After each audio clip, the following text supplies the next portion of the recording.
ఆయన ప్రేమిస్తే దేవుడు వాగ్దానం చేశాడు. రోమ 8:8, దేవుని ప్రేమించేవారు కనుక ఆయన సంకల్ప చొప్పున పిలువబడిన వారికి మేలు కలుగుటకై సమస్తము సమకూడి జరిగిస్తాడు.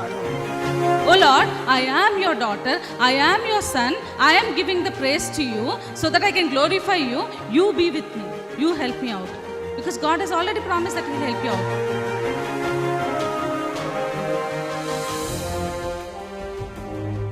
ఎన్నో మార్లు ఆయన తప్పులు చేస్తూ పాపము చేస్తూ నీకు విరోధంగా నడుస్తున్న మా కొరకు నాయన, అవిధేయులైన మా కొరకు ప్రభా నాయన తండ్రి, నీవు ఆ సెలవులో వెల చెల్లించావు కదా నాయన తండ్రి. నీవు నాయన మరణాన్ని జయించడం ద్వారా, సజీవుడు అవటం ద్వారా నాయన ప్రభా తండ్రి యేసయ్యా, మరి నాయన మేము ఈరోజు సజీవులుగా ఉన్నాం కదా తండ్రి.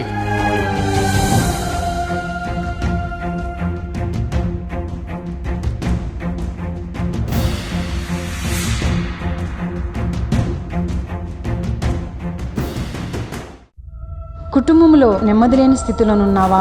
అప్పుల ఊబిలో కూరుకుపోయిన స్థితిలోనున్నావా? ఏ పని చేసినా విఫలమైపోతున్నావా? జీవితం లేని స్థితిలోనున్నావా? అనారోగ్యంతో అల్లాడిపోతున్నావా? తాగుడు, జూదం అనే రకరకాల సాతాను బంధకాల్లో కుటుంబ సభ్యులు ఉన్నారా? కుటుంబంలో రక్షణ లేని స్థితిలోనున్నారా? అయితే మీ సమస్యల నిమిత్తమై ప్రార్థన చేయటానికి మేము సిద్ధంగా ఉన్నాం. మీ ప్రార్థన అవసరత ఏదైనా సరే మాకు తెలియజేయగలరు. El Shaddai Prayer Tower, 306 3rd floor, Eden Square, above Spar Hypermarket, beside Apollo Hospital, Secunderabad. మా ఫోన్ నంబర్ 8885013886. దేవుడు మీ ప్రతి అవసరతను క్రీస్తు యేసు మహదైశ్వర్యంలో తీర్చునుగాక.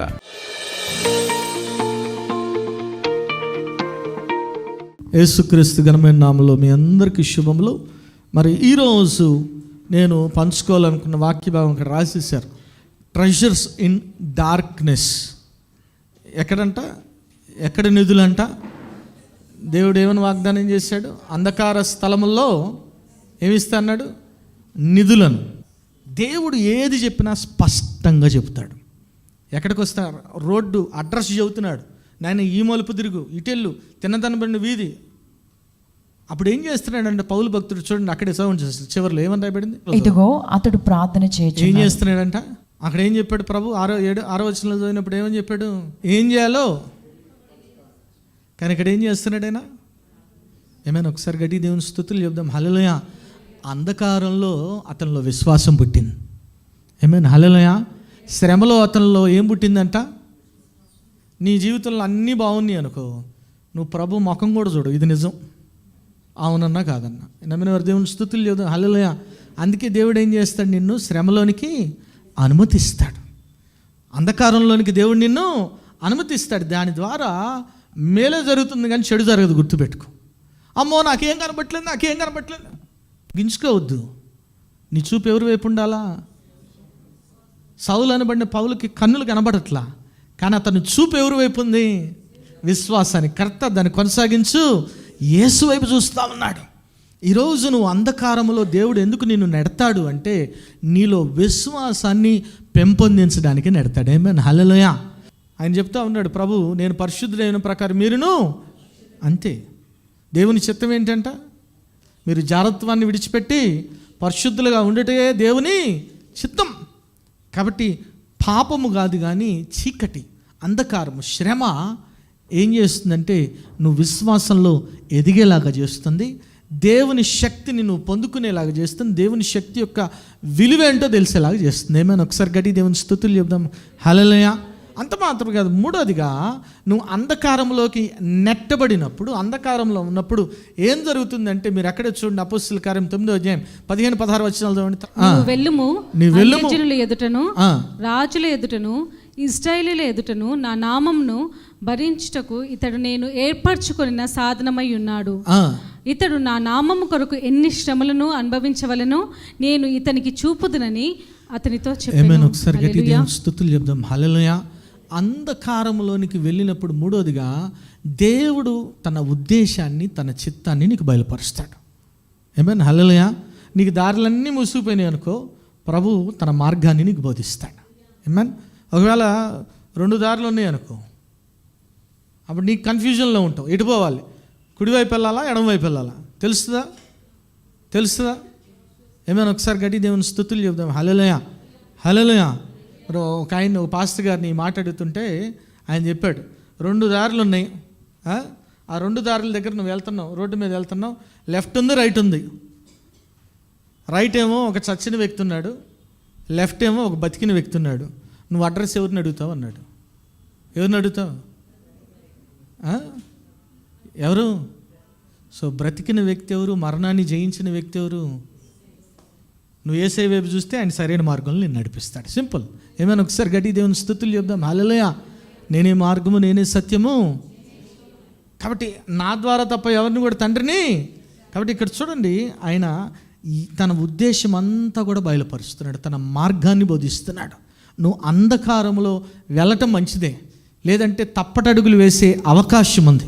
అందుకే ఒక మాట అంటాడు కదా, 32వ కీర్తన 8వ వచనంలో ఏమని రాయబడింది చూడండి, నీకు ఉపదేశం చేసేదను, నీవు నడవవలసిన మార్గం నీకు బోధించదును, నీ మీద దృష్టి ఉంచి నీకు ఆలోచన చెప్పేదను. అందుకే మీరు చూడండి, అననీయతో చెప్పట్లా ఆయన ఎంత శ్రమ పడాలో.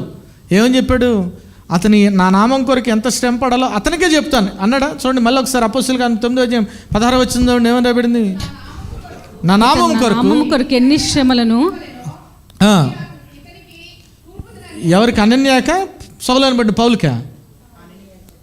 అననీయతో చెప్పాడు, కానీ ఎవరికి చూపిస్తాడంట? పౌలు చూపిస్తా అంటున్నాడు.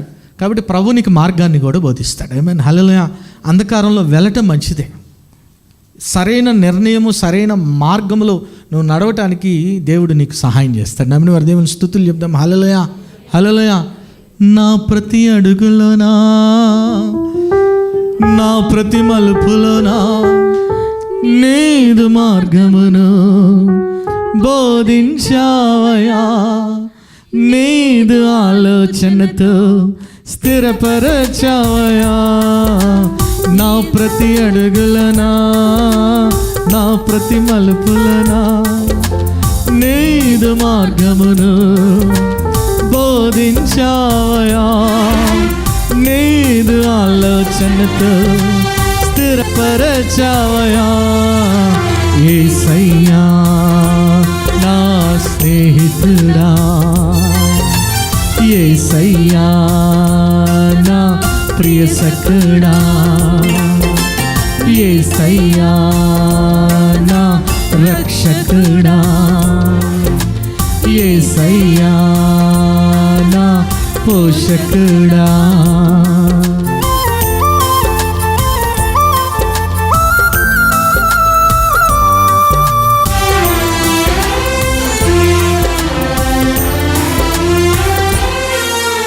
నా ప్రతి అడుగులనా, నా ప్రతి మలుపులనా నీదు మార్గమును బోధించావయా, నీదు ఆలోచనతో స్థిరపరచావయా. నా ప్రతి అడుగులనా, నా ప్రతి మలుపులనా నీదు మార్గమును బోధించావయా, నీదు ఆలోచనతో స్థిరపరచావయా. యేసయ్యా నా స్నేహితుడా, యేసయ్యా నా ప్రియ సఖుడా, యేసయ్యా నా రక్షకుడా, యేసయ్యా నా పోషకుడా. నాలోనే నిలిచావు, నన్ను నడిపించావు, నాలోనే నిలిచావు, నన్ను నడిపించావు. నా యొద్దనే మీటి నన్ను ఆదరించావు, నా హృదిలో నిలిచి నన్ను భద్రపరచావు. యేసయ్యా నా స్నేహితుడా, యేసయ్యా నా ప్రియ సఖుడా. హల్లెలూయా. ఆయన మార్గాన్ని బోధించే దేవుడిగా ఉన్నాడు, ఆలోచన చెప్పే దేవుడిగా ఉన్నాడు. చూడండి ఏం జరగబోతుందో ఉద్దేశం అంతా కూడా పౌలు భక్తునికి బయలుపరిచాడు. ఆమేన్. హల్లెలూయా. ఈరోజు నువ్వు అంధకారంలో ఉన్నావు అనుకో, ప్రభువుని అడుగు, ప్రభా నీ ఉద్దేశం ఏంటి నా జీవితంలో? ఈరోజు శ్రమలో ఉన్నావు అనుకో, ప్రభా ఏం నేర్పిస్తున్నావు? కీర్తనకారుడు అంటాడు కదా 119వ కీర్తన 71వ వచనంలో ఒక మాట అంటాడు చూడండి. 119వ కీర్తన 71వ వచనం ఏమని రాబడింది చదవండి.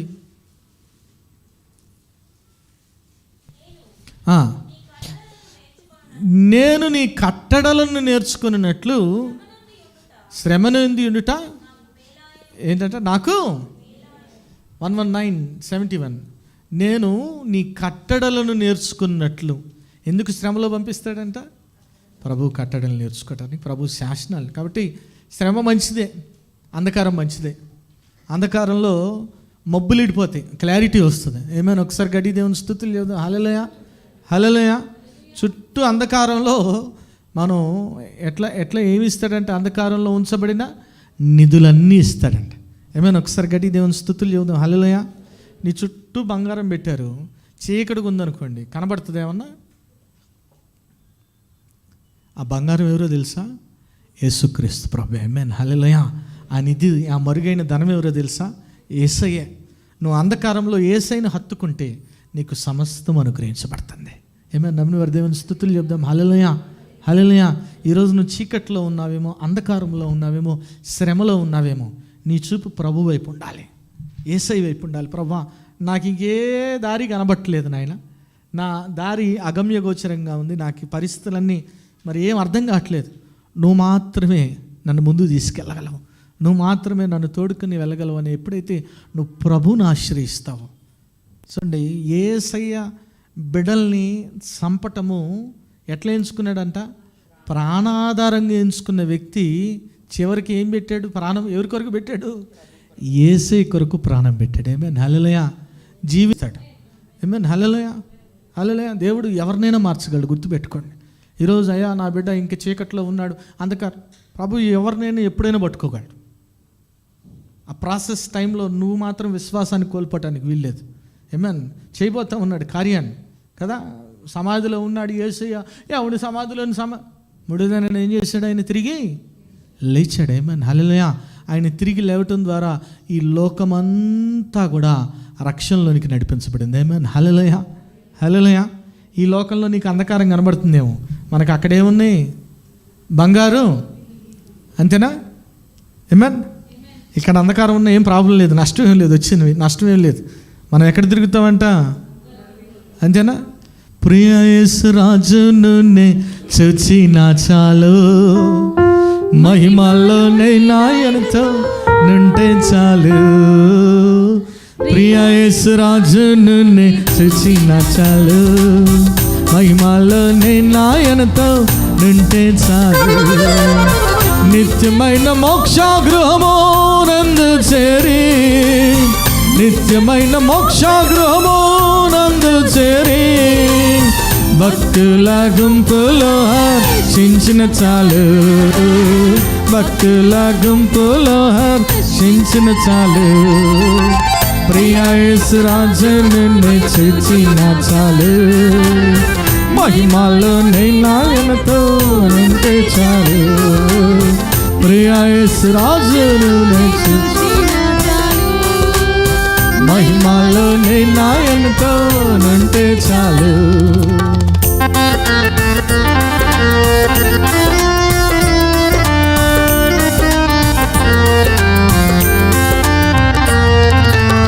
యేసుని రక్తమందు కడుగబడి, వాక్యంచే నిత్యం భద్రపరచబడి, యేసుని రక్తమందు కడుగబడి, వాక్యంచే నిత్యం భద్రపరచబడి, నిష్కలంక పరిశుద్ధులలో పేదను నేను, నిష్కలంక పరిశుద్ధులలో పేదను నేను, బంగారు ఐదులలో తిరిగేదను, బంగారు ఐదులలో తిరిగేదను.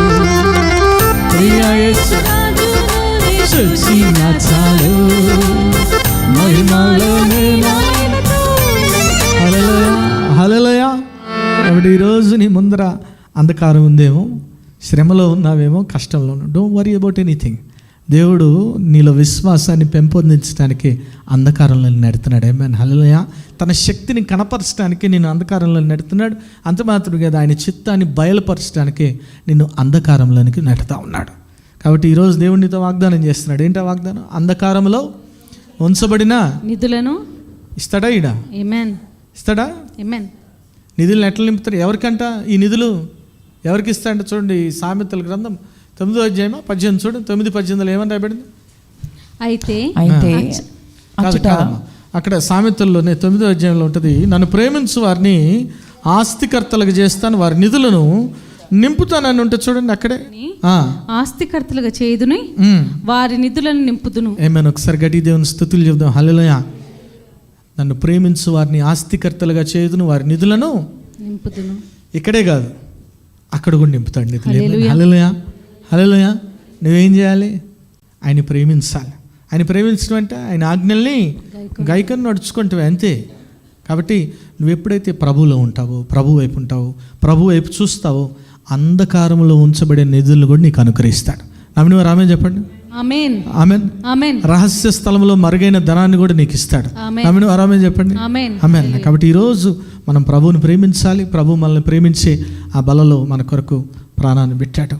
ఎంతగానో శ్రమించబడ్డాడు. ఇంకా పాపంలో ఉన్నట్లయితే, దుష్టత్వంలో ఉన్నట్లయితే, దుష్టత్వాన్ని, పాపమనే చీకటిని విడిచిపెట్టి, పాపమనే అంధకారాన్ని విడిచిపెట్టి ఎప్పుడైతే నువ్వు ప్రభు వైపు చూస్తావో, ప్రభు నీకు అంధకారంలో కూడా నిధులను అనుగ్రహిస్తాడు, మరుగైన ధనాన్ని అనుగ్రహిస్తాడు. దేవుడి అటు కృప మనందరికీ దయచేయును గాక. ఆమేన్. ప్రార్థన చేస్తున్నాం. నాయన స్తోత్రం ప్రభా, పరిశుద్ధుడా, ప్రేమగల తండ్రి, దయగల దేవా, నీకే వందనాలు ప్రభా. వాక్యం ద్వారా నాయన మీరు మాట్లాడే విధానానికి నీకే వందనాలు తండ్రి. అవును ప్రభా, అంధకారంలో నాయన ప్రభా ఉంచబడిన నిధులను ఇస్తా అంటున్నావు. రహస్య స్థలంలో మరుగైన ధనాన్ని నాయన అనుగ్రహిస్తాను వాగ్దానం చేస్తున్నావు కదా నాయన. వాగ్దానం చేసిన వాడివి, నమ్మదగిన వాడవు కదా నాయన ప్రభా. ఖచ్చితంగా నాయన ప్రభా, నాయన మేము ఆ వాగ్దానము మా జీవితంలో నెరవేర్చబడును గాక. మీరే అట్టి కృప దయచేయండి నాయన. 2026 సంవత్సరం నాయన, ఇయర్ ఆఫ్ ప్రామిసెస్ నాయన ప్రభా. నాయన నీ స్థితి మొదట కొద్దిగా ఉండినను తొదకు నువ్వు మహాభివృద్ధిని అందదు అంటున్నావు కదా నాయన ప్రభా. అందును బట్టి నీకే వందనాలు నాయన ప్రభా. ప్రతి ఒక్క బిడ్డను కూడా నాయన ప్రభా దీవించండి. ప్రతి ఒక్క బిడ్డ జీవితంలో నీ వాగ్దానాలు నెరవేర్చండి. మరి నాయన ప్రభా, వాక్యానుసారం జీవించే బిడ్డలు ఫలించడి కొమల వలె ఉండే కృప దయచేసి ప్రతి ఒక్క బిడ్డను దీవించి ఆశ్రయించమని యేసునామం పెట్టి వేడుకుని ప్రార్థిస్తున్నాం తండ్రి. ప్రభువైన యేసుక్రీస్తు నామంలో మీ అందరికీ శుభములు. ఈ వారం బైబిల్ క్విజ్ ప్రశ్నలు ఎహెచ్కేల్ గ్రంథం నుండి. మొదటి ప్రశ్న, ఏ నెల ఏ దినమున పస్కా పండుగను ఆచరించాలి? ప్రశ్న మరోసారి, ఏ నెల ఏ దినమున పస్కా పండుగను ఆచరించాలి? రెండవ ప్రశ్న, ఏ ఏ దినములలో దేశజనులు ఆ తలుపు దగ్గర నిలవబడి యెహోవాకు ఆరాధన చేయాలి? ప్రశ్న మరోసారి, ఏ ఏ దినములలో దేశజనులు ఆ తలుపు దగ్గర నిలవబడి యెహోవాకు ఆరాధన చేయాలి? మూడవ ప్రశ్న, స్వాస్థ్యముగా పంచుకోవలసిన స్థలమును యోసేపు సంతతికి ఎన్ని భాగములుగా ఇయ్యవలెను? ప్రశ్న మరోసారి, స్వాస్థ్యముగా పంచుకోవలసిన స్థలమును యోసేపు సంతతికి ఎన్ని భాగములుగా ఇయ్యవలెను? ఈ ప్రశ్నలకు గల సమాధానములు స్క్రీన్పై ఇవ్వబడిన నెంబర్కు పంపగలరు. గత వారం బైబిల్ క్విజ్ ప్రశ్నలకు సమాధానాలు. మొదటి ప్రశ్నకు జవాబు తూర్పు తట్టు చూచు గుమ్మపు మార్గము, ఏహెచ్కేలు 43:4. రెండో ప్రశ్నకు జవాబు నిత్యము, ఏహెచ్కేలు 43:7. మూడో ప్రశ్నకు జవాబు పర్వతము మీద దానికి చేరికైన స్థలమంతయు, ఏహెచ్కేలు 43:12. ఈ వారం బైబిల్ క్విజ్ విజేత దీవెనమ్మ గారు ఫ్రమ్ అనంతపూర్. ఇప్పటి వరకు అనేక ప్రోగ్రామ్స్ జరిగినాయి, మీరు చూడొచ్చు, వాచ్ చేయొచ్చు. మరి చూడండి, బలపడండి, పరిశుద్ధాత్మను పొందుకోండి. ఆమేన్.